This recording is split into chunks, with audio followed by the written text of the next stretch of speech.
চারশো করে চাইলেন, একদম 370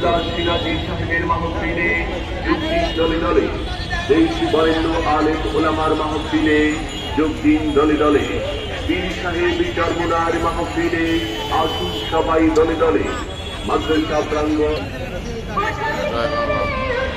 ভাই এটা কি ফল? এটা হ্যাঁ সাম্মাম। কিরকম কেজি হিসাবে? কত করে কেজি এটা?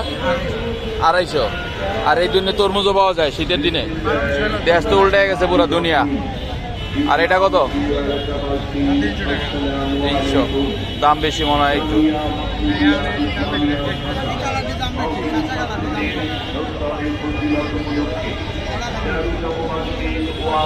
দুই সাইজের তরমুজ, দুই সাইজ।